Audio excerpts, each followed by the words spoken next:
Welcome students. This is my first lecture for May 2017 attempt, CA final indirect taxes, May 2017 attempt. There are going to be number of lectures for this. Out of that, this is the first lecture. There are going to be 3 lectures for case laws. One for service tax, one for customs and one for excise.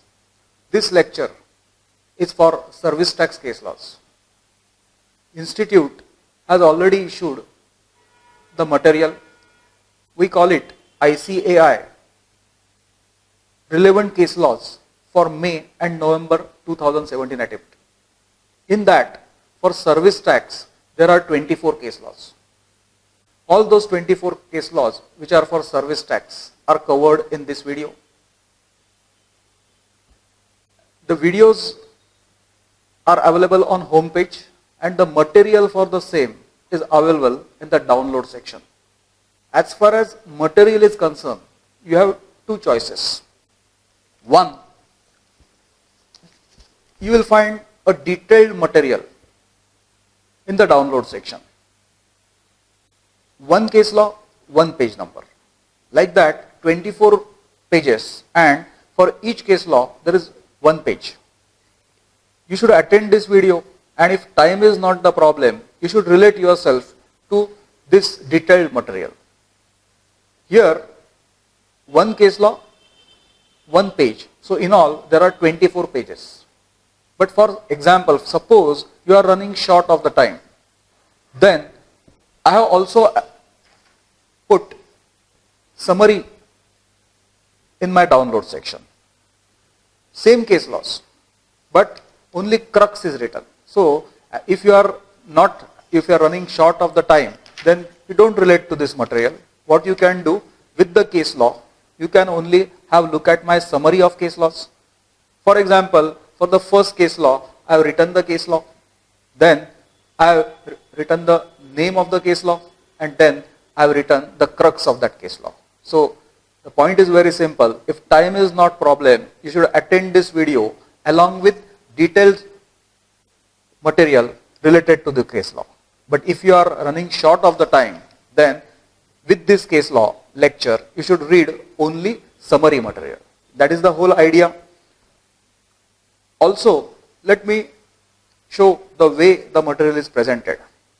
The question of the case law is given, then name of the case law is given.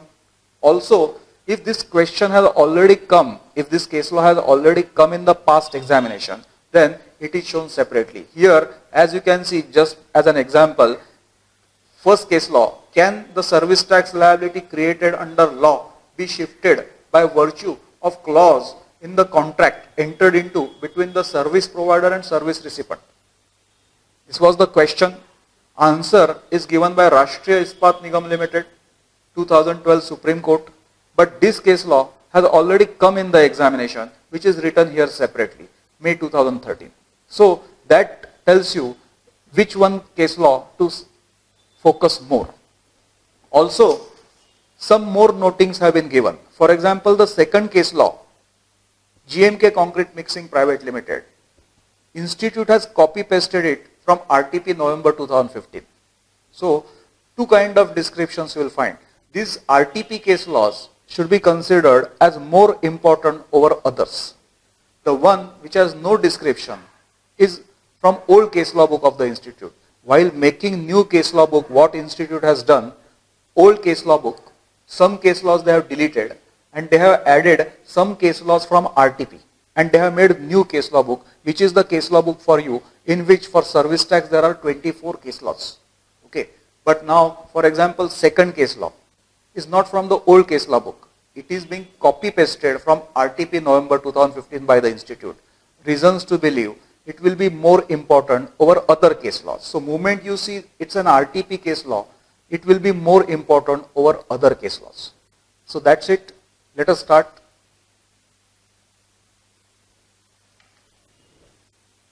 The first case law is Rashtriya Ispat Nigam Limited, 2012 Supreme Court. If you remember, who is supposed to pay service tax to excise department, the service tax department? that is decided by section 68. Normally, liability to pay service tax is on service provider, that is 68(1). Then there are some notified services where liability to pay service tax is shifted on service receiver, that is 68(2). And then there is proviso to section 68(2), which talks about some services where part liability is on service provider and part liability is on service receiver. But these are the provisions of Finance Act 1994. In case, for example, in case one particular service is covered by normal charge, then service tax department will recover that service tax liability always from service provider. But that is between department and the assessee. But the question is within themselves by entering into a private contract, whether service provider and service receiver can shift liability among themselves. And the answer is yes. And that is the answer given by this case law. The point is, if service provider and service receiver enter into a private contract, and by that contract, the burden of service tax is passed on from one person to another person, whether such contract will be recognized by civil courts. And the answer is yes. Here, in this particular case, service provider and service receiver have entered into a private contract. I am reading the important terms of those contracts. The terms of the contracts are as follows. The contractor shall bear and pay all taxes, duties and other liabilities in connection with discharge of his obligation under this order. Any income tax or any other taxes or duties which be paid to the tax authorities for the account of the contractor and the service recipient shall provide the contract, and the service receiver and the service recipient shall provide the contractor with the required tax deduction certificate. Here, service provider and service receiver have entered into a private contract, and thereby they have exchanged the burden of service tax. Whether such private contract will be recognized by civil courts, and the answer is yes. It was held in Rashtriya Ispat Nigam Limited 2012 Supreme Court. The court gave the order as follows. The Supreme Court observed that on reading of the agreement between the parties, it could be inferred that service provider had accepted the liability to pay service tax, since it arose out of obligation of its obligation under the contract. By a private contract, if burden has been passed on from one person to another person, then court will recognize such contract.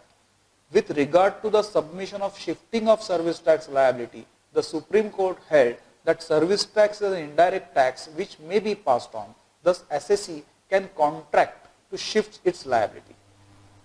Punchline I will repeat once again. Here, the case law is not in service tax. It is a normal civil case law. The question is whether civil courts in a civil suit recognize if within themselves service provider and service receiver have shifted the burden by entering into a private contract, whether such private contract will be recognized by the court, and the answer is yes. That is Rashtriya Ispat Nigam Limited 2012 Supreme Court. GMK Concrete Mixing Private Limited 2015 Supreme Court. Read it as purely fact-based case law, nothing to great value add. You have to remember this as it is fact-based. Does preparation of ready-mix concrete along with pouring, pumping and laying of concrete amounts to provision of service? Facts. In this case, assessee was engaged in preparation of ready-mix concrete. While carrying out such dominant object, other ancillary and incidental activities like pouring, pumping and laying of concrete were also carried out. Revenue said that assessee was paying taxes related to sales in this, but revenue department claimed that there are certain ancillary activities which assessee is doing which amounts to service, and on that portion service tax becomes payable. But it was held the contract between the parties to supply RMC, the basic contract is supply of RMC and not provide any taxable services. Therefore, service tax is not payable.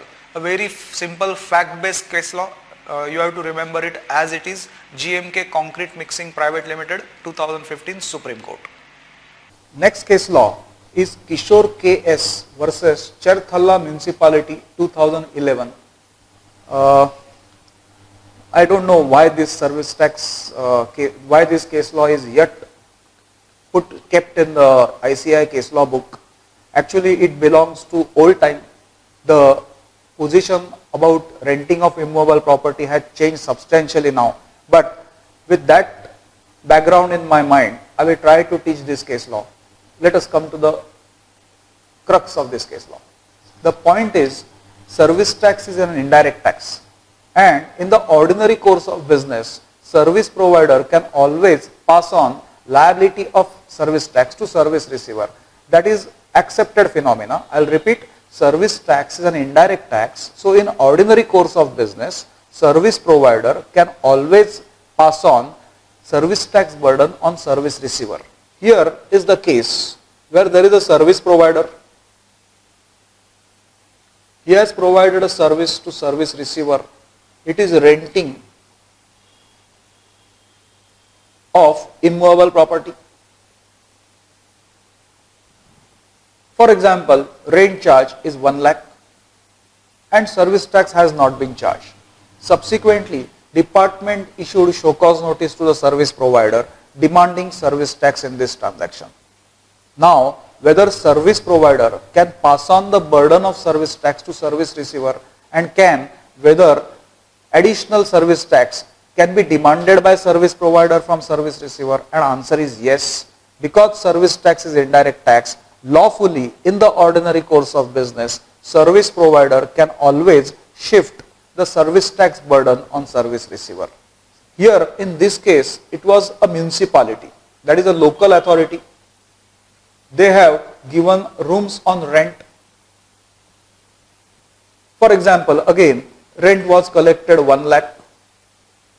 Service provider has not charged service tax to service receiver. Department issues show cause notice to the service provider demanding service tax. Whether service provider can demand service tax from service receiver? Answer is yes. That is the case law. It was held that municipality can pass on the burden of service tax to its tenants. Point to be noted, under present law, this will amount to 66D(a)(4) service. Because service provider is municipality, that means local authority, service is renting of immovable property. This is not 66D(a)(1) postal services 2, that is services provided to vessels and aircraft, 66D(a)(3) transportation. No, this will amount to any service provided by local authority. And please remember, in present law, it is taxable only if it is provided to business entity. But because this case law belongs to old period, we have ignored this fact. In present law, this will amount to negative service because apparently service receivers are non-business entities. But point taken, service tax is indirect tax. In the ordinary course of business, service provider can pass on burden of service tax to service receiver. That is the decision Kishore KS versus Cherthalla Municipality 2011 Kerala, where it was held that municipality can pass on the burden of service tax to its tenants. Next case law is Indian Coffee Workers Cooperative Society Limited 2014 Allahabad, and it is an RTP case law. Again, this case law belongs to old period. First, let me explain you what would have been my answer for the same facts at present law. I have two questions. Suppose this is a restaurant which I run, and from here food and drink services have been provided. You come to my restaurant with your family and total bill was 3,000 rupees.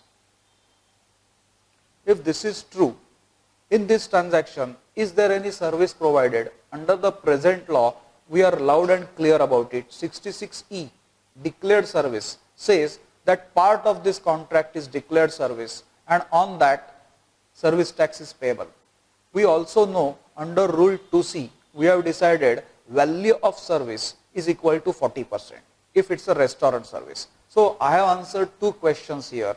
Here in my restaurant, when I have supplied you food and drinks, where gross amount charge is 3,000 rupees, in this transaction, whether any service is provided, and answer is already well given by section 66E. 66E is a declared service and वहाँ पे clearly लिखा है कि part of this is a declared service. So first question, whether there is a service involved, and answer is yes. And then what is service tax liability? The answer is given by rule 2C of valuation rules, and valuation rule 2C says that value of service will be 40%. So ये जो 3,000 rupees है उसके 40% के ऊपर 15% will be my service tax liability. Under the present law, if it was outdoor catering service, so I am changing my example, I am an outdoor caterer, and for example, it was your birthday party and for which I have provided you catering, where I have charged you 30,000 rupees. I am an outdoor caterer, I have supplied you food and drinks along with service, where it was outdoor catering of your birthday party, where gross amount charge is 30,000. Now again the question comes, in this 30,000 contract, is there any service provided? First question, is there any service provided? Again, it is answered by section 66E, and it says to the extent of food and drinks, it is deemed sale as per the constitution, but balance portion is a declared service. First question is already answered. In this contract, is there any declared service? Is there any service? And answer is yes. Again, this we have understood in rule 2C. If it is outdoor catering contract, value should be taken at 60%, and of that 15% will be service tax liability. This is under present law. In the old time, when this case law took place, two separate contracts were not recognized. We were only recognizing one contract, and it was called as outdoor catering contract. Here the assessee, in this case law, assessee is running canteen, and from this canteen, whosoever comes to the canteen, food and drinks are supplied. For example, one person comes to the canteen and he consumes food and drink, and his bill was 400 rupees. Then on that 400 rupees, assessee was charging VAT. Now the question is, in this contract, in the old tax law, when it was called as outdoor catering contract, in this contract, is there any service provided, and is there any service tax liability? Or just because on the entire 400 rupees you have paid VAT, now you have no service tax liability. Here, in the case law of Indian Coffee Workers Cooperative Society Limited, the court has given the decision that certainly this involves a service, and on the component of the service tax is certainly payable. The case law is, if you are an outdoor catering contractor, then on the gross amount charge, just because you have paid VAT, that will not absolve you from your service tax liability. Certainly part of this contract is a service provided, and on that portion certainly service tax is payable. That is the case law, Indian Coffee Workers Cooperative Society Limited, 2014, Allahabad High Court. Is Garg Aviation Limited, 2014. According to me, this is very important and expected case law. The question is whether the course completion certificate training offered by approved flying training institute and aircraft engineering institute, which is recognized by law for exemption from service, if the course completion certificate training is only for the purpose of eligibility for obtaining ultimate license approval for certifying repair, maintenance, airworthiness of aircraft. The point is like this. What happened here, before we study this case law, let us have little background. If you remember, education service was negative service till last year, but effective 1/6/2016, education service is no more negative service. What was the negative service? The way we have studied last time. It was talking about are you providing services by way of preschool education and education up to secondary or higher education school, then it was negative service. Then education as a part of a curriculum for obtaining a qualification recognized by any law for time being in force was negative service, and education as a part of an approved vocational education courses was negative service. Finance Act 2016 has omitted this negative service, and from 1/6/2016 it has become taxable service. But simultaneously exemption was issued and definition of educational institution was also changed. Now, what do you mean by educational? This is the law as applicable from 1/6/2016. Effective 1/6/2016, the definition of educational institution has been introduced. It says you are an educational institution. Educational institution means an institution providing a service by way of preschool education and education up to higher secondary school or equivalent. The point is, any education provided up to 12th standard or equivalent, no more negative, but continues to be exempt service. Education as a part of curriculum for obtaining a qualification recognized by any law for time being in force also continues to be exempt. For example, post 12th standard, you joined a college because you wanted to take a graduate degree. Suppose you are joined a college, and the college, after completion of the education and the training and after successfully passing the examination, you will be awarded with the degree. And that degree is awarded by Bombay University, and Bombay University is recognized by state government of Maharashtra. So education provided by the college, though no more negative, but will be continued to be exempt. He says, is the education resulting into certificate, diploma or degree which is recognized by law for time being in force, then such education will continue to be exempt service. Last is about vocational training. Like you wanted to become plumber, carpenter, etc., and you have joined a technical institute, and that technical institute is providing you, after completion of the course, they are providing you a certificate, and that certificate, if it is recognized by law, then such education now no more negative but continues to be exempt. The point to be noted, it is no more negative service, but because of the exemption issued, it continues to be exempt service. So net service tax liability remains the same. For education, we are only talking about here in GUG aviation, the focus is only on the second point. Are you talking about some education which is part of curriculum and which is for obtaining some qualification, and that qualification is recognized by law for time being in force, then such education continues to be exempt. Crux point I will conclude just once. Are you talking about some education which is part of curriculum and which results into certificate, diploma or degree which is recognized by law for time being in force, then though no more negative, it continues to be exempt service. Having said that, now let us have a look at the facts of the case. Facts of the case. If you want to become commercial pilot, you have to get license to work as commercial pilot, or if you want to get license to work as aircraft maintenance engineer, then you will have to appear for one examination which is conducted by DGCA. DGCA will conduct that examination, and if you want to work, if you want to get one of these licenses, you will have to appear for this examination and pass this examination. Then only license will be awarded to you. But if you want to appear for this examination, there is a precondition. Either you should have 1 year practical training, or you must complete a course from recognized institute. And Garg Institute was exactly doing that job. Garg Institute was a recognized institute. Garg Institute has recognition awarded by the Aircraft Act 1934.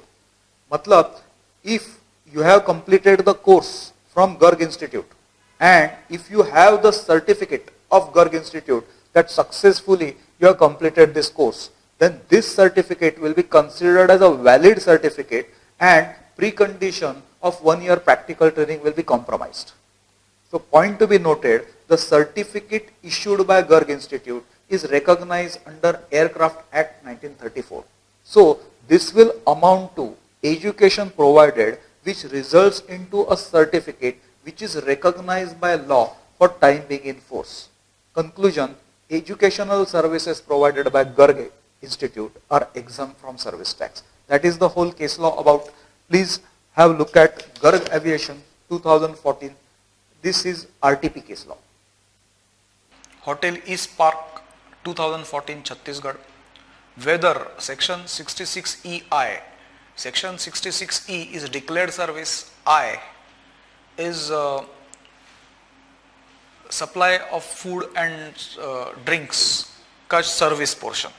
Whether section 66EI of Finance Act 1994, which levies service tax on service portion of activity wherein goods being food or any other article for human consumption or any drink, whether or not intoxicating, is supplied in any manner as part of activity, is ultra virus to the article 366(29)(a)(f) of the Constitution.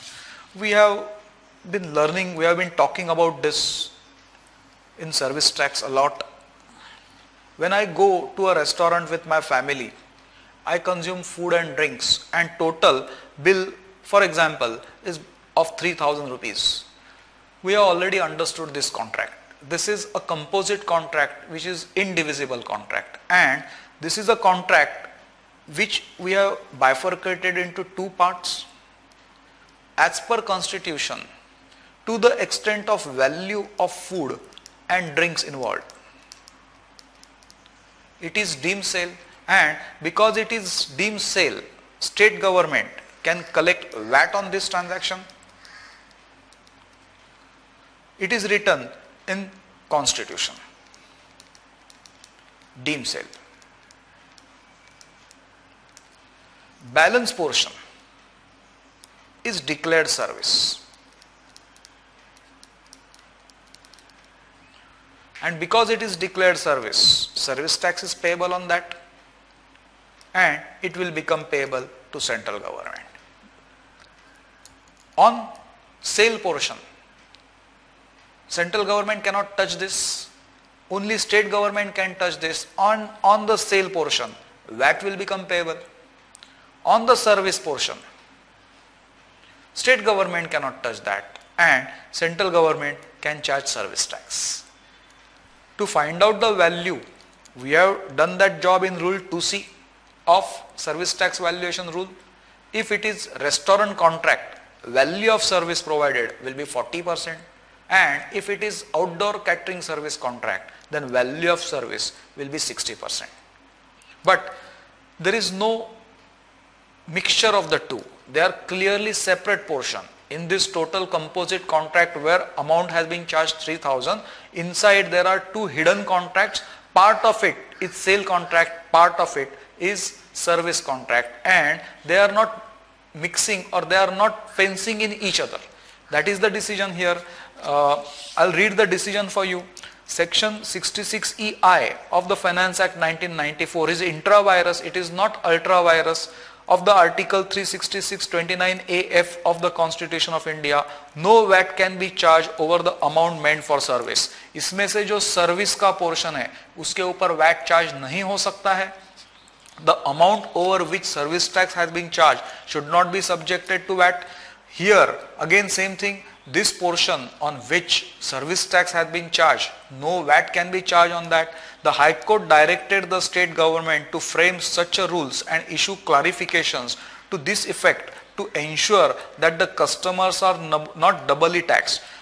You can charge VAT only on deemed sale portion, but you cannot charge service tax on whole contract. You can charge VAT only on the deemed sale portion. High Court has told the state government to frame the rules for that, and the rule should be such कि अगर rule 2C में लिखा है logically कि यहाँ value of service is 40%, तो VAT law में corresponding provision होना जरूरी है कि value of deemed sale is 60%, because the rules may be in conformity with the bifurcation as provided under Finance Act 1994. The court is saying that rules that you are going to make under VAT law so as to avoid double taxation should be in conformity with the rules made in service tax. To give one example, in service tax for restaurant service, if it is written that value of service is 40%, then corresponding VAT provisions should say that value of sale is 60%, because यहाँ पे वो बोलता है the rules made be in conformity with bifurcation as provided under Finance Act. Ensure that commercial tax authorities do not charge VAT on that part of value of food and drinks on which service tax is being assessed. Point made very clear. There is no ultra virus thing here. They are clearly the one single contract where 3,000 rupees has been charged to the customer. By constitutional remedy, it has been divided into two parts. One part is deemed sale as per constitution. One part is declared service as per service tax law. On the deemed sale portion, state government should collect the VAT. On the declared service portion, central government should collect service tax, and there is nothing like ultra virus in this contract and in this taxation method, subject to condition that it does not result into double taxation. That is what the case law says. Hotel East Park 2014 Chhattisgarh. Next case law is Mayo College General Council 2012 Rajasthan. First, let us understand what is franchise service. Just example, our famous example in the classroom condition that we used to discuss. For example, I am Javed Habib. I am one of the very big brand name in salon services. Now, you are a person from Pune. You own a shop. You want to start salon services. You want to start providing salon services, and I have allowed you to use my brand name. So, on your shop, on the reception, on the gate of that shop, wherever the present place, Javed Habib logo will be put. The decorum of the shop will be as per the standard shop of Javed Habib, and you will start providing services under the brand name of Javed Habib. Here, this is called as allowing use of own brand name, and this is called as franchise service. For you to use my brand name, to use my logo, and to use the normal decorum of my shop, I have allowed you to use that shop, and for that, for example, per annum, I am charging you 1 lakh rupees. I'll repeat. Service provider is Javed Habib. Service receiver is the person who has taken the franchise. What is the service provided? You can use my logo, you can use my brand name for providing the services, and for that, franchise fee is paid. That is the consideration. This absolutely works out to a taxable service, and on the consideration received, there will be a service tax liability. Normal 68(1) wala service. There is no reverse charge. Here, service provider will be Javed Habib. Service receiver is the person who is using his brand name or logo, and whatever consideration paid will become value of taxable service, and on that there is service tax liability. Here, in this case law, facts of the case are like this. Mayo College, its service provider, any small time school in some town, they want to use this brand name. The name of the brand name is Mayur School. So, for example, there is a school in Pune. For example, there is a school in Pune. They want to provide educational services. They ask Mayo whether we can use your brand name, which Mayo allowed. So, on the school, now it will be put as Mayo School. And Mayo means standard. Mayo means quality of education. So, Mayo has allowed educational institution, other educational institution to use their brand name. And for that, educational institution is paying some amount. For example, 1 lakh rupees. Whether this will amount to a franchise service, and on the fee charge, whether there is a service tax liability.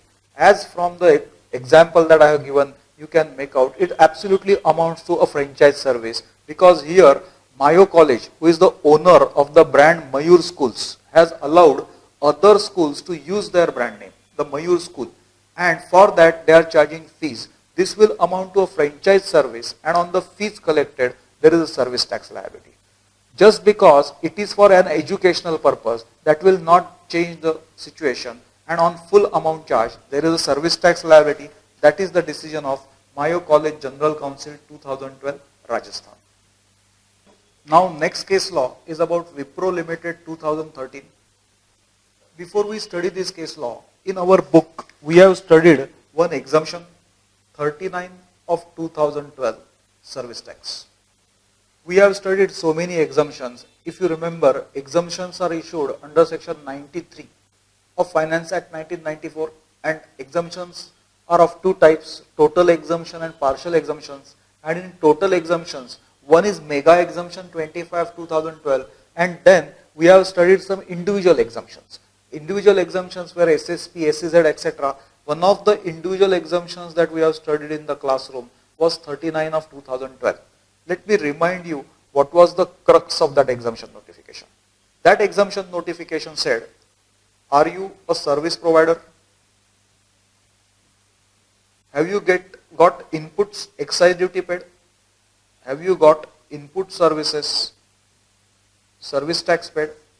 By using them, if you have provided an output service, and if that output service is export of service as per rule 6A of service tax rules. Rule 6A of service tax rules, export of the service. So he says, you got some inputs, excise duty paid, you got some input services, service tax paid. By using these inputs and input services, you have provided an output service, and that output service is export of service as per rule 6A of service tax rules. Then exemption notification 39 of 2012 says, subject to completion of certain procedure, rebate will be given. And rebate will be given of excise duty paid on inputs, and rebate will be given of service tax paid on input services. But this rebate ke procedure mein, there were few steps. First step is that you have to declare your input-output ratio. First step was to declare input-output ratio. Second step was verification by the officer of your input-output ratio. So, for example, अपना normal example for manufacture के हिसाब से मैं example दे सकता हूँ कि for example, for manufacturing one trouser, I require 1.2 meters of fabric. So, first thing you have to declare your input-output ratio of number of inputs required and number of volume of inputs required and volume of input service required so as to provide your output service. First step that you have to declare your input-output ratio. Second step was verification of your input-output ratio by the officer. And third step, having verified, now he will allow you to get inputs and input services, excise duty paid and service tax paid. एक बार repeat करता हूँ, if you want to get rebate under this notification, first you have to declare your input-output ratio, then officer will verify your input-output ratio, and then he will allow you to get your inputs and input services, excise duty paid and service tax paid, and then after you have provided the service, subject to completion of procedure, rebate will be granted. So, for 39 of 2012, precondition is before providing the service, you have to declare your input-output ratio. That is 39 of 2012. In old tax scenario, when this case law took place, Wipro Limited, there was one exemption, 12 of 2005. This 12 of 2005 is nothing but replica of 39 of 2012. That time, it had the same content. Under 12 of 2005 also, they had written that you have to declare your input-output ratio, then officer will verify your input-output ratio, and then he will allow you to get inputs, excise duty paid, get services, service tax paid. You can use it for providing output service, and if that service is export of service as per rule 6A of service tax rules, then subject to completion of procedure, then you will be given rebate of excise duty and service tax. Unfortunately, SSE was in call center business. In call center business, it is very difficult to estimate amount of inputs and amount of input service that will be required. So, SSE provided the service by bypassing that procedure. He never declared his input-output ratio and he never got it verified from the officer. Straight away, he availed input services, provided the service and asked for the rebate. Officer rejected the rebate, saying that you have not completed the procedure. A small technical procedure, can it allow officer to reject the refund claim when there is no dispute about purchase of inputs and excise duty being paid thereon, when there is no dispute about availment of services with service tax thereon, when there is no dispute about export of services, just a lapse in completing the procedure, can it be the grounds to reject the refund? And the answer is no. High Court therefore allowed the rebate claim filed by the applicant and held that condition of notification must be capable of being complied with, as if it could not be complied with, there would be no purpose behind it. Basically, non-compliance of minor procedure cannot be the grounds to reject the rebate. Especially in the given situation, it is impossible to complete that procedure. For call center services, it is very difficult or impossible to anticipate amount of input and input services that will be required. If procedure is such which cannot be complied with, then it's no procedure at all, and based on that, rebate cannot be rejected. That is Wipro Limited 2013. Zydus Technologies Limited 2014 Gujarat. Very simple case law actually. First of all, classroom condition we have studied service tax. We have studied exemption notification 12 of 2012. It was in relation to SEZ. This has actually replaced old exemption notification which was 9 of 2009. एकदम similar जैसा 2012 में जो हमने पढ़ा था, almost replica, some changes of course but not relevant for us, was 9 of 2009. So 9 of 2009 was an exemption notification about services provided to SEZ. एक बार खाली अपन उसको रिवाइज करते हैं, मतलब प्रेजेंटली 2012 में जो पढ़ा था, जो एज इट इज एप्लीकेबल है 9 of 2009 को. If you are unit inside SEZ, this is SEZ. You are a unit inside SEZ. For example, you have set up a factory where you are going to bring inputs, convert them into final product and export the final product. So that is your authorized operation. एक बार repeat करता हूँ. You are a unit inside SEZ. You are a manufacturing unit.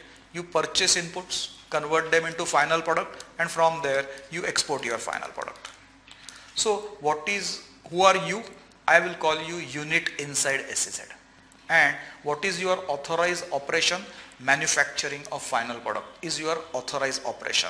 9 of 2009 was saying any service provider, if he is providing services to this unit and the services are in relation to authorized operations, subject to fulfillment of certain conditions and subject to fulfillment of certain procedures, ab initio exemption, no service tax liability.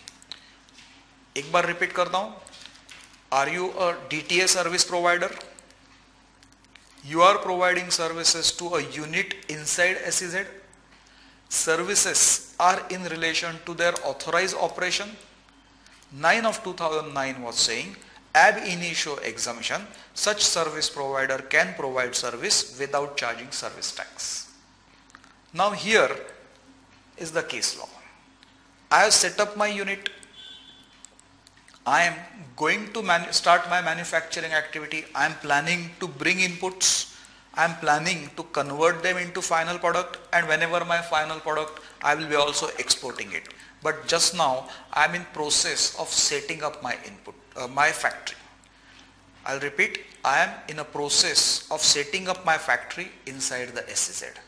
Even before my authorized operations, namely my manufacturing activity starts, I have availed some services. For example, product design services. Whatever final product I am going to manufacture, which I am planning to manufacture, in relation to that I require some designing services. So I have taken product designing services.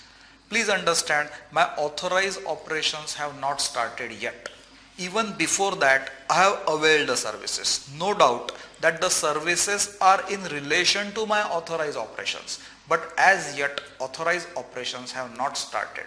whether still 9 of 2009 exemption will be available. That is the question. Logically, I am sure you must have understood that answer is yes. Also, this was supported by another case law. Again, the same case law we have studied by now 2 times, Cadila. Cadila के case law में भी यही establish हुआ था. कैडिला के case law में क्या establish हुआ था मैंने यहाँ पे लिखा है. I just read it for you. Cadila, it is written in the discussion. Cadila health care, the assessee it was decided the assessee shall be entitled to refund as though the operations of the assessee did not reach the commercial production of stage. The input services of scientific and technical consultancy procured by them were in relation to manufacture which would take place at later date. Even if services are availed and manufacturing is going to be at later date, but still if those services are in relation to manufacturing activities, still Sinovac rate should be available. That was the decision of exemption should be available. That was the decision of Cadila Healthcare. So same analogy goes here, and the exemption should be available. Here in this case law it was held the services rendered for a period prior to actual manufacture of final product is commercial activity production and assessee is entitled to exemption by way of refund claim. So that is the decision. Assessee will be entitled for this exemption. That is the decision. Read Zydus Technologies Limited 2014 Gujarat. Next case law is Rajasthan Urban Infrastructure 2013, a very simple case law. There is a service provider. He has provided a service to service receiver. The service is professional service or it's a technical service. Amount charge is 1 lakh. For example, at the present rate, service tax is 15,000. Gross amount billed is 1,15,000. Service receiver will make payment to service provider, but this transaction is also covered under income tax. TDS is to be made. Now, TDS should be whether it should be made on 1 lakh rupees or whether it should be made on 1,50,000, 15,000. And the answer, TDS should be made on only 1 lakh rupees. TDS is not required to be made on service tax. That is the decision. Please read Rajasthan Urban Infrastructure 2013 Rajasthan.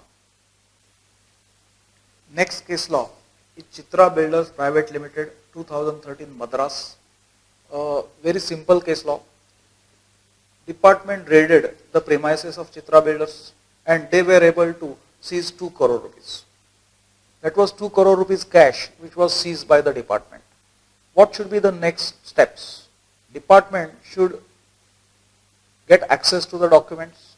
They should determine what is the service tax liability which is not paid by the assessee. Considering the time of limitations, show cause notice should be issued, opportunity of being heard should be given, service tax liability should be determined, and then this 2 crore rupees can be adjusted against service tax liability. Here, department in the raid seized 2 crore rupees, but they were not able to determine service tax liability of the assessee. If that is true, it is any amount collected by the department and it will not take character of service tax and department will have to return that amount to the assessee. Court held that amount collected by department from the petitioner during the search conducted could not be held to be valid in the eyes of law and directed the department to return the petitioner the sum of 2 crores collected from it during the search conducted. If you see the High Court observations, the court observed that it is well settled position in law that no tax can be collected from the assessee without an appropriate assessment order being passed by the authority concerned and without following procedure established by law. However, in the present case, no such procedure has been followed. Further, although department had stated that the said amount had been paid voluntarily by the petitioner in respect of service tax liability, it had failed to show that petitioner was actually liable to pay service tax. Raiding a premises and collecting 2 crore rupees is one issue, but adjusting it against service tax liability is a different issue. For that, whole procedure is to be followed. within the time limit allowed by sections, they will have to issue show cause notice, they will have to give opportunity of being heard, they will have to give demand order, establish service tax liability, and then adjust 2 crore rupees against that liability. If department fails to establish service tax liability, they have no option but to return 2 crore rupees. Chitra Builders, 2013, Madras.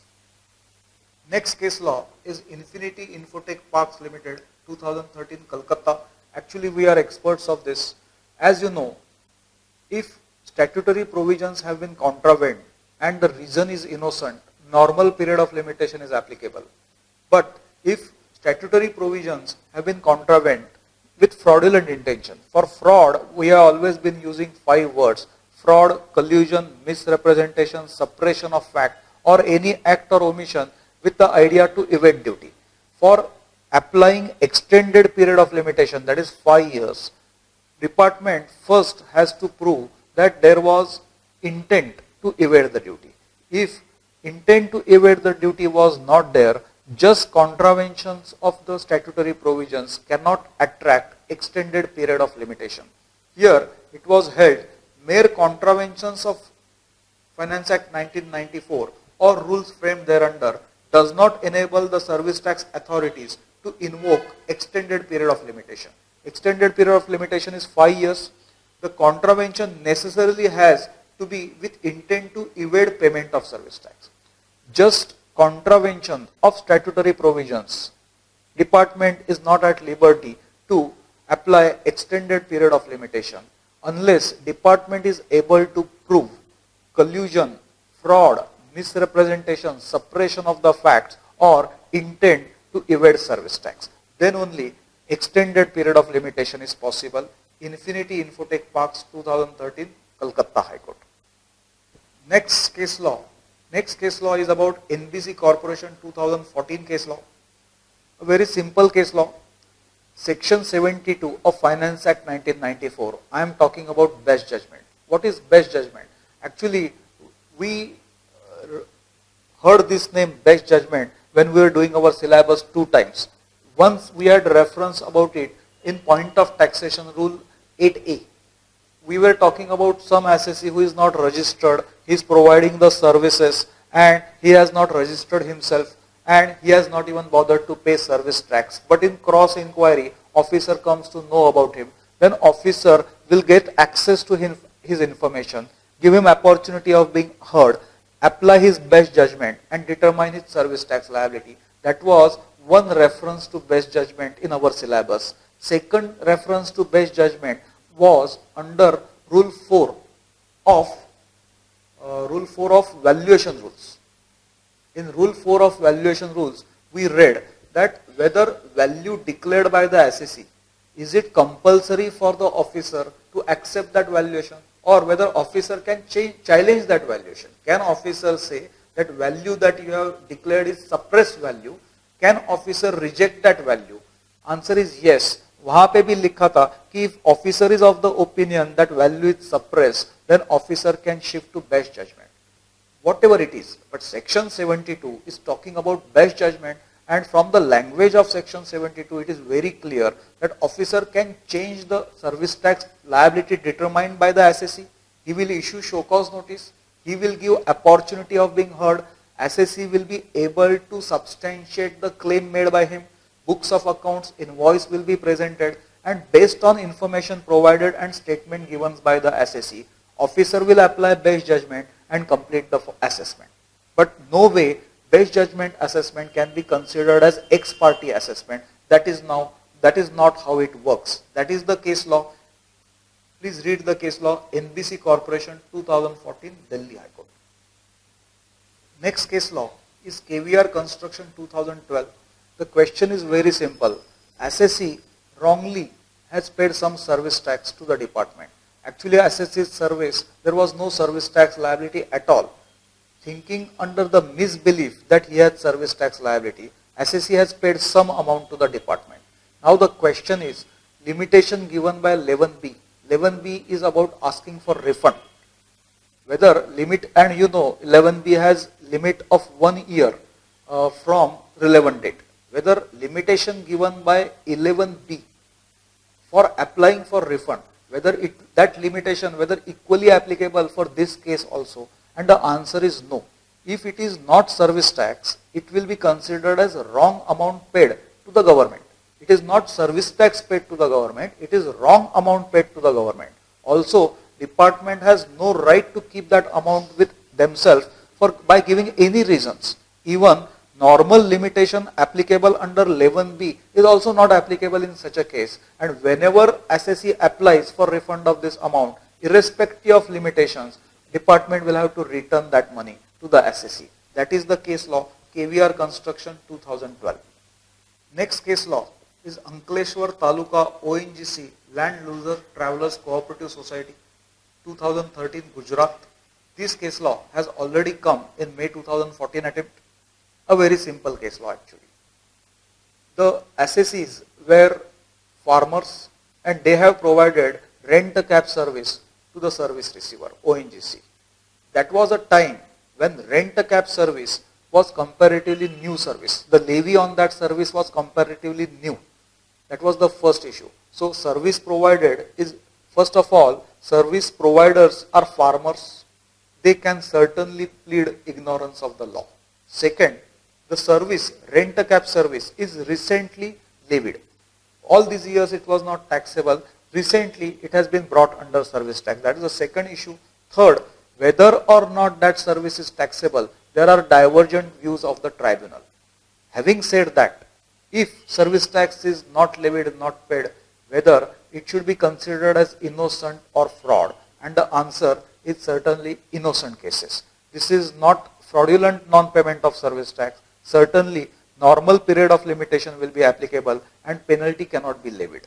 It was held that no penalty in absence of any fraud, misrepresentation, collusion or willful misstatement or suppression. Moreover, when the entire issue for levying of the tax was debatable, that also would surely provide legitimate grounds not to impose the penalty. Service providers are farmers. Ignorance can be certainly pleaded. Levy is new. Divergent views of tribunal. Non-payment cannot be considered as fraud. It has to be considered as innocent non-payment. Levy of penalty is out of question. Ankleshwar Taluka ONGC Land Loser Travelers Cooperative Society 2013 Gujarat. Indian Farmer Fertilizers Cooperative Limited 2014 Allahabad. Two issues. One, we know in indirect taxes, refunds will be credited to consumer welfare fund because doctrine of unjust enrichment is applicable. But in a given case, if, for example, application for refund is made by service receiver and he has taken complete burden of the additional service tax, and if he is applying for refund, doctrine of unjust enrichment is not applicable and refund has to be given it to him. That was the issue involved. Here, service receiver, here in the given contract, service was provided by service provider to service receiver. Invoice was raised, service receiver paid full amount and service tax was also paid to central government. But subsequently downward revision of the price took place, which resulted into some amount of refund of service tax. And under 11B, service receiver applied for the refund. At Commissioner Appeal level and at CSTAT level, department debated, department challenged the refund, claiming that doctrine of unjust enrichment is applicable. At both the places, department lost the case. At no point of time, at the level of Commissioner Appeal or at the level of CSTAT, department challenged limitation. I am trying to say, at Commissioner Appeal and at CSTAT level, department challenged the refund, no doubt about it. Department said refund is not due because doctrine of unjust enrichment is applicable. But I can say they forgot to challenge limitation. It seems application for refund was made after 1 year. But at Commissioner Appeal level or at CSTAT level, department never made it as grounds of appeal. They never challenged the limitation. At the High Court level, can they add the new ground and can they now start saying ki two things now. Refund is not due because doctrine of unjust enrichment is applicable. Also limitation is applied. Can new grounds be added at High Court level?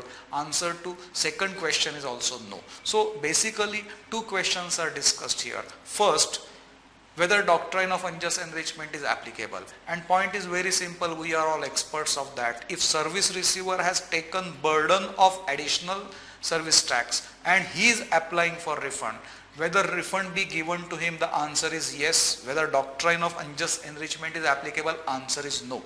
Second question, under section 11B, can service receiver apply for the refund? The answer is yes. If you remember, 11B के language में word use is applicant. So even manufacturer can apply, even buyer can apply, even service provider can apply, even service receiver can apply. There is no bar on service receiver making application for refund. Last issue involved, at the High Court level, can department add new grounds and start asking for limitation of 1 year? The answer is no. Let us study what is held in this case law.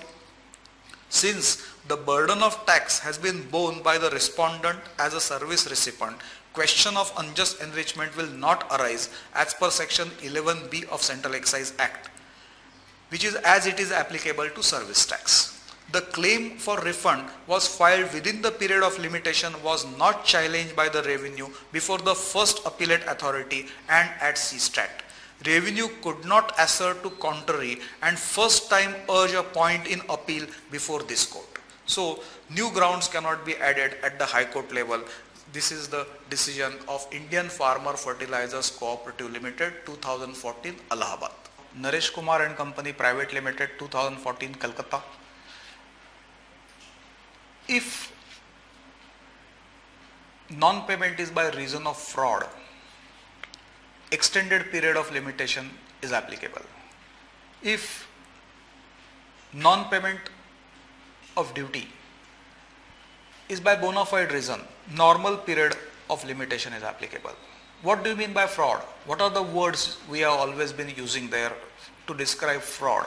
Fraud is fraud, misrepresentation, collusion, suppression of facts, and any act or omission with intent to evade duty.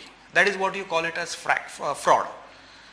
One of the words used is suppression. Now, I want to discuss two words. One is failure to declare. That is the one word I want to use, and another I want to use the word deliberately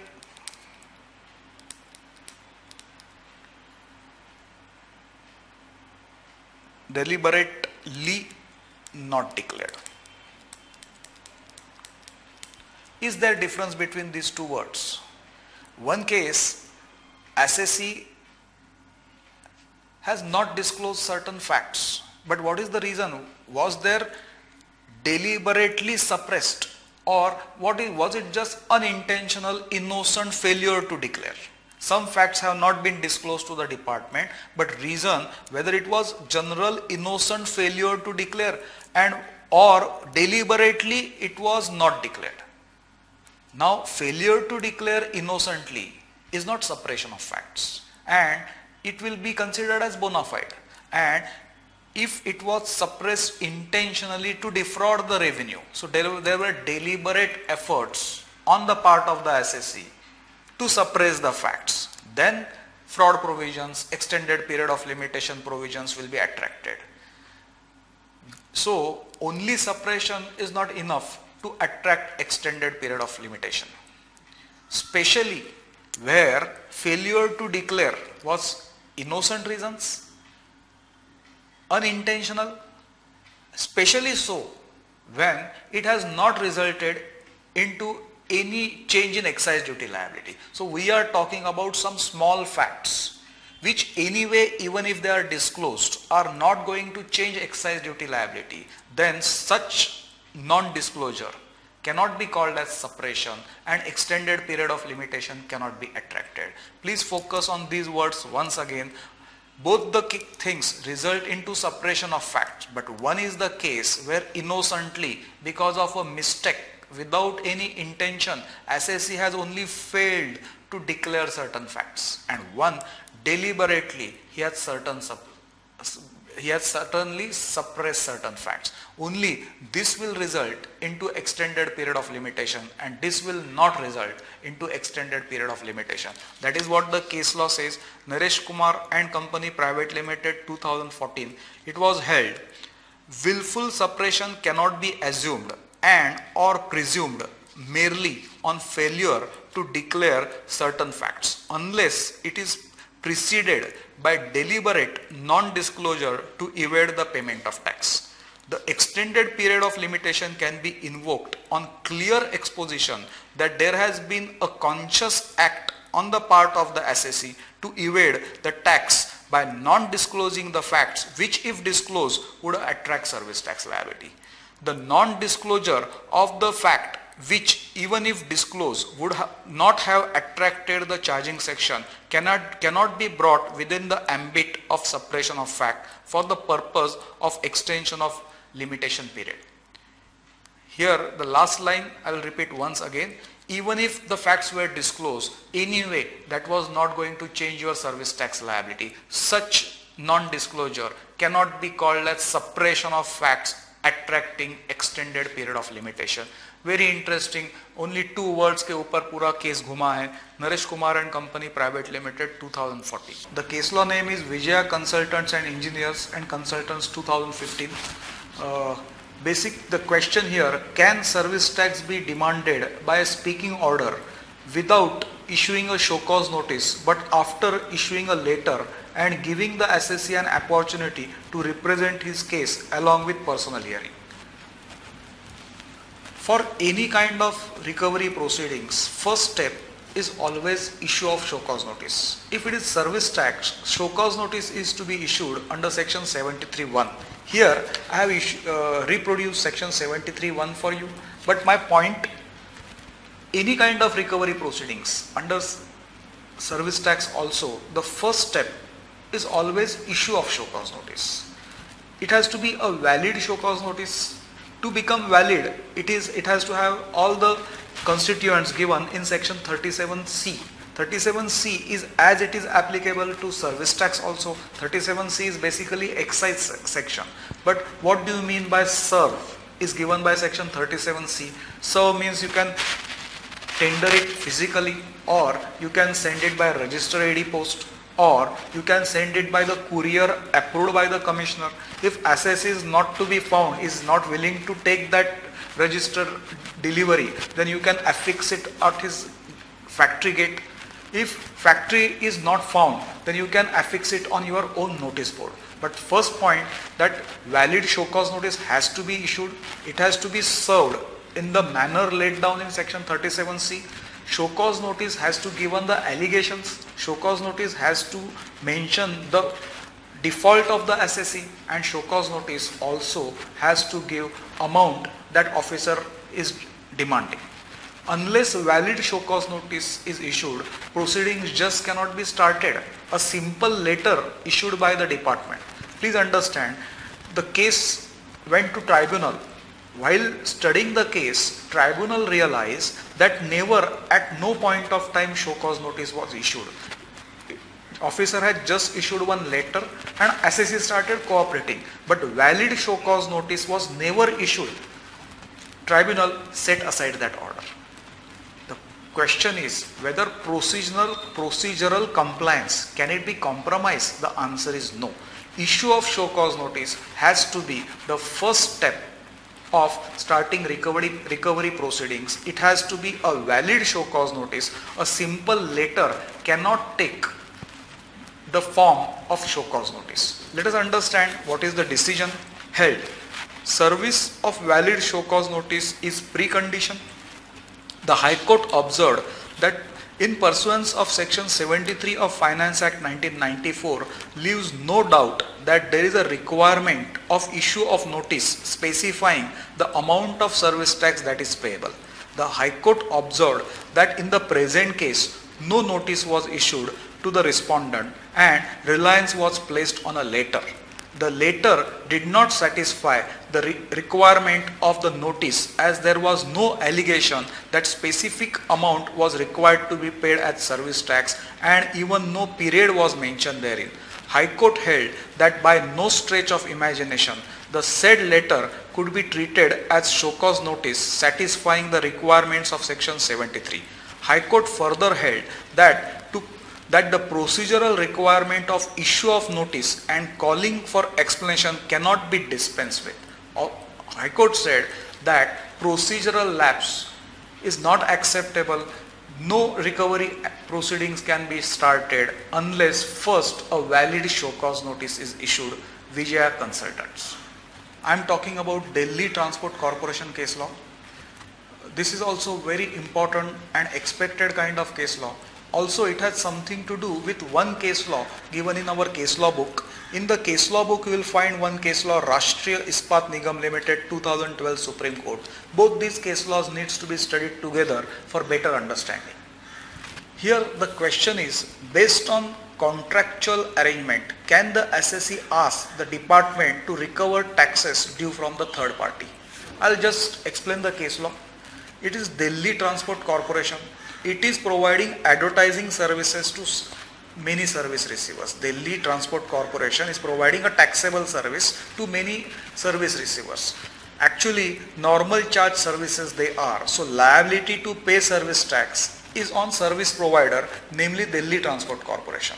But Delhi Transport Corporation has entered into an agreement with service receivers that whatever is the service tax liability in this transaction will be paid to the department by service receiver.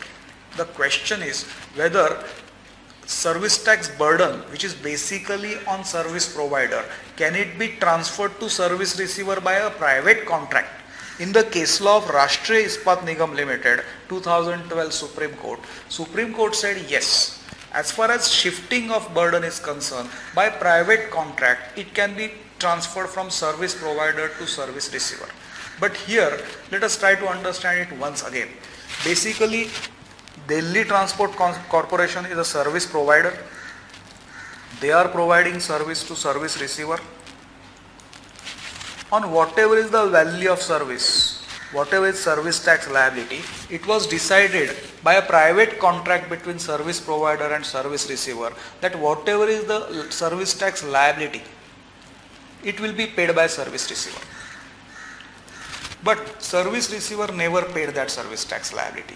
Department demanded the liability from service provider. Department said, as in your service normal charge is applicable, liability to pay service tax is on service provider. Irrespective of the reason whether or service receiver has paid or not, still service provider will always be liable for his liability. Delhi Transport Corporation relied on decision of Rashtriya Ispat Nigam Limited and they said because service receiver has not paid to us, will not pay to the department. Is it acceptable? The answer is no. Here, facts of the case. Assessee was providing taxable service and as per agreement, service tax burden was to be borne by customer. Assessee is providing taxable services, but it was decided by a private contract whatever is service tax liability in this will be paid by service receiver. Assessee did not pay service tax on the ground that its customers has not paid service tax despite repeated demands and legal action. Unfortunately, service receiver never paid service tax to the department.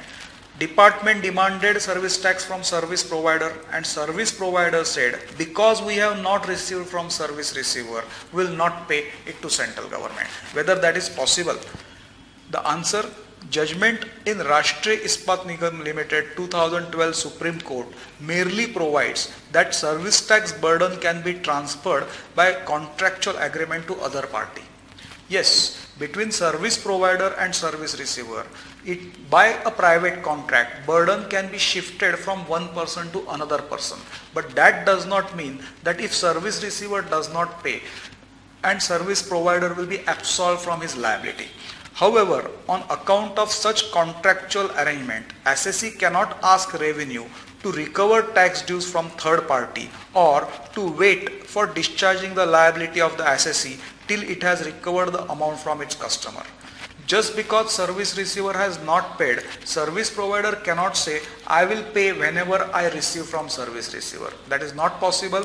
As per point of taxation rule, on due date, service provider will have to pay his service tax liability to the department. Also, civil arbitration proceeding against customer and fastening of liability of customer in such proceeding is thus a matter restricted to claims of the assessee against such parties. We understand between service provider and service receiver, if there was a contract and if burden to pay service tax was shifted, courts will recognize that. If service provider put a case on service receiver, court will recognize his claim and service receiver will have to pay to service provider. That is different issue.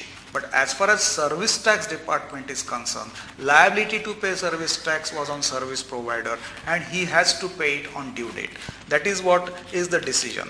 Also, the service provider's reliance on Rashtriya Ispat Nigam Limited, whether that reliance is a bona fide, the answer is no. Because court said service provider is public sector undertaking. Before depending on any court decision, they will have to understand what is the real decision is. If their interpretation is wrong, that cannot be bona fide. So the argument of Delhi Transport Corporation that default was on bona fide ground depending on Rashtriya Ispat Nigam Limited was also rejected by the court. Court said, because you are public sector undertaking, you have so much of power, you have unlimited access to the information. It is your responsibility to understand what is the correct decision and then apply it. That is the decision of Delhi Transport Corporation. According to me, it is most important and expected. Next case law, Jyoti Enterprises 2016, also take it as very fact-based case law. Whether the order served on the member of the family of the assessee is proper service of the order. Here what happened, that order in original was served at the residence of the assessee, but when it was served, assessee was not around. It was served to one Mr. Virendra Yadav, who claimed himself to be nephew of the assessee. Now the question is, if the order is served at the residence to one of the relatives of the assessee, whether it is proper service. Assessee claimed that for making it proper service, it has to be either served to the assessee or it has to be served to authorized representative of the assessee. Whereas Virendra Yadav is neither assessee himself nor he is authorized representative of the assessee. Now whether this will be considered as valid service. Discussion. If the order is served on the member of the family of the assessee, it is duly served and there is sufficient service of the order. No assertion was made by the assessee that Virendra Yadav was not family member or that he was not connected with the business. Assessee had nowhere stated that Virendra Yadav was not his nephew.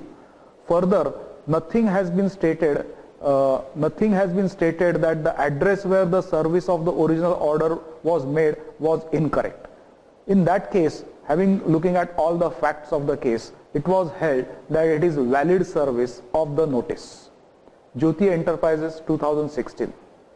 Next case law is Inesti Engineers Private Limited 2016 Bombay.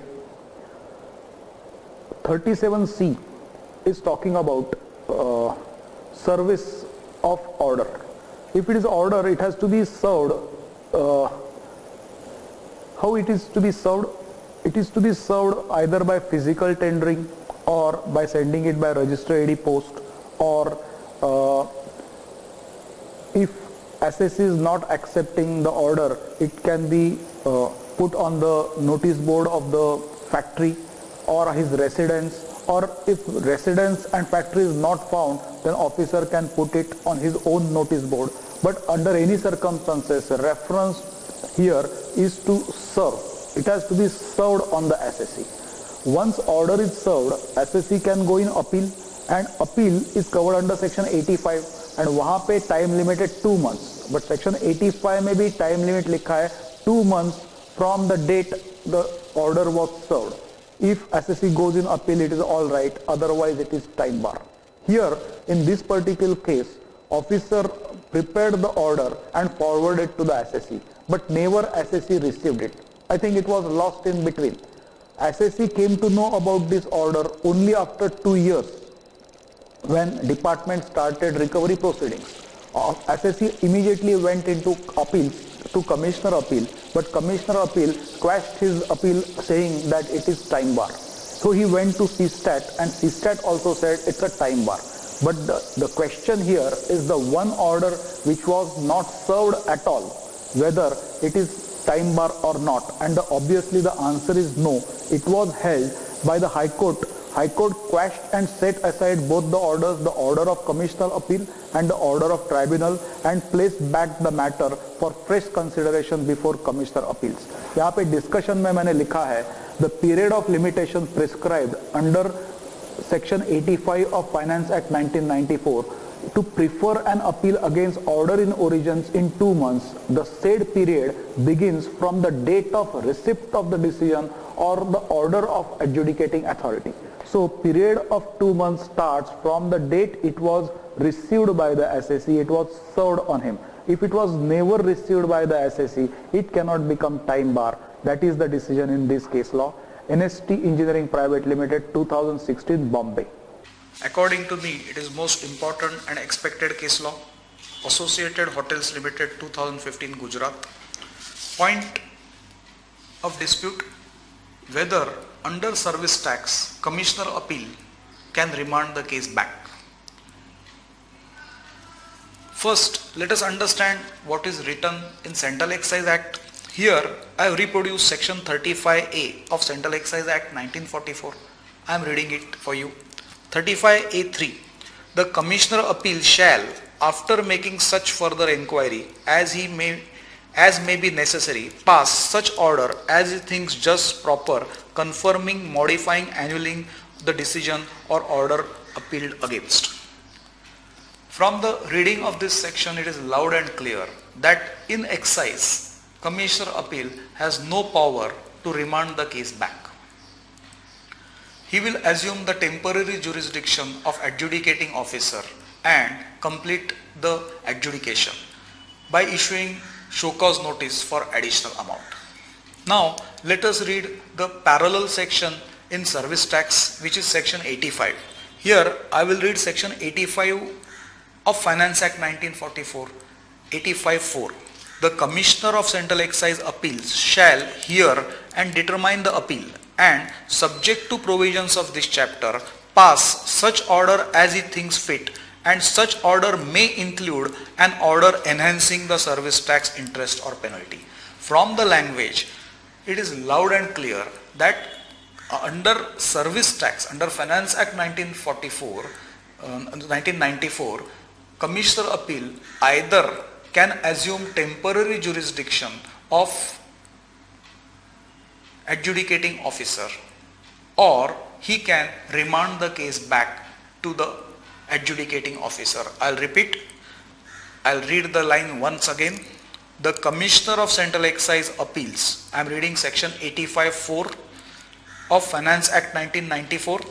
The Commissioner of Central Excise Appeal shall hear and determine the appeal and, subject to provisions of this chapter, pass such order as he thinks fit, and such order may include. So either if he finds it comfortable, he may assume temporary jurisdiction of adjudicating officer and enhance the liability, or if he is not comfortable, even he can pass an order remanding the case back to adjudicating officer. So very clear, in Central Excise, power to remand the case back is not available with Commissioner Appeals, but in service tax, power to remand the case back is available with Commissioner Appeals. Then what is the meaning of 85.5? Let us read 85.5 together. I have reproduced 85.5 here. Subject to provisions of this chapter, in hearing the appeal and making order under this section, Commissioner of Central Excise Appeal shall exercise the same power and follow the same procedure as he exercises and follow in hearing the appeals and making order under Central Excise Act. So 35A is applicable to section 85, no doubt about it, but only about how to follow the procedures. Only procedural aspects of 35A are mutatis mutandis applicable to section 85. But as far as remanding the case back is concerned, there is a difference between the two sections or the two acts. In excise, Commissioner Appeal cannot remand the case back, but in service tax, Commissioner Appeal can certainly remand the case back. That is the interpretation, that is the decision of this case law. Please read it very carefully. According to me, it is very important and expected question. Ashok Kumar Tiwari, 2015. After adjudicating in service tax, after adjudicating officer has passed his adjudication order, as an assessee, if you want to go in appeal to Commissioner Appeals, is there any time limit? The time limit is given by section 85(3). Now there at present it is written that basically time limit is 2 months, but condonation of delay up to 1 month is allowed. But ये case law जो period को belong करता है, it was written as 3+3. So I will talk about this. After adjudication order is received, appeal should be made to the Commissioner Appeal within 3 months. In a given case, depending on the reasons, delay can be condoned up to 3 months, and in section 85(3) at present or in the previous case, the word used is a month. If this word month is read as days, that will become 90 days plus 90 days is equal to 180 days. And if it is read as days in the given case, it will become time bar because application was made after 180 days. But if this word month is to be read as month, then it is 3 months plus 3 months is equal to 6 months. If the word is read as month literally, then in the given case, based on the facts, I have already given the facts here, based on the facts, the application is not time bar. Assessee says that the word is to be read as month and my application is not time bar. Department says the word is to be read as days and application is time bar. So what is true? Here I am reading the decision, I am reading the last 3 lines of the discussion plus what is held in this case law, where the legislature intends to define the period of limitation with regard to number of days. It does so specifically. Agar author of the law, if he wants to say days, he would have written days. Section 85 of Finance Act 1994 has defined the period of limitation as well as the power to condone the delay with regard to stipulation in terms of month. But section 85 में जो word use किया है वो month है. Once the legislature has used the expression 3 months, it would not be open to substitute the words by 3 months, substitute the word 3 months by word 90 days. And if it does so, it would amount to rewriting the legislation provision, which is impermissible. If you start reading word month as days, you are trying to rewrite the act, which is not allowed.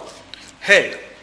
In the given case, Commissioner of Central Excise Appeal has the jurisdiction to condone the delay in filing of an appeal by the assessee as the same had been filed within the stipulated time prescribed for the same. If you are reading it as a month, it is within the period of limitation. Commissioner of Appeal can condone the delay. That is the decision.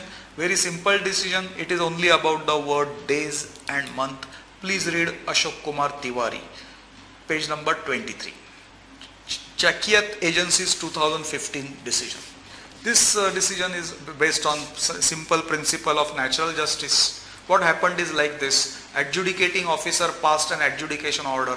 It was served on the SSC. Within time limit, SSC went into appeal. Actually, SSC should have filed the appeal with the commissioner appeal, but by mistake, SSC filed the appeal with the same adjudication officer. Now, actually it was the responsibility of the adjudicating officer. He could have done two things. Either he could have returned the appeal to the SSC and should have instructed him that he should file it with commissioner appeal, not with me, or he should have forwarded the appeal to commissioner appeal. But adjudicating officer did nothing, and now commissioner appeal says that application is time barred. When it actually reached the commissioner appeals, he said it is time barred. Can commissioner appeal says that? The decision is no. Here I'll read the discussion. The High Court noted that the appeal had been preferred in time but reached a different wing in the same building. Since the appeal was received by the adjudicating officer who had passed the original order, he ought to have sent it to other wing of the same building, but he had not done the same. Although the appeal had been addressed to the wrong officer, department could not deny the fact that appeal was pending before it.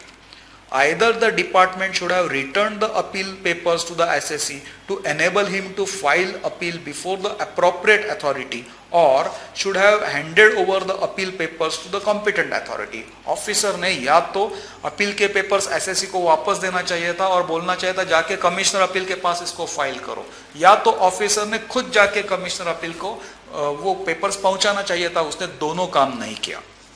Consequently, now the department could not say that appeal was not filed with the competent authority, held appealable authority to entertain the appeal of the SSC and to pass appropriate orders on the merits and in accordance with the law after affording him the opportunity of being heard. Appeal is filed in time, opportunity of heard should be given. That is the decision.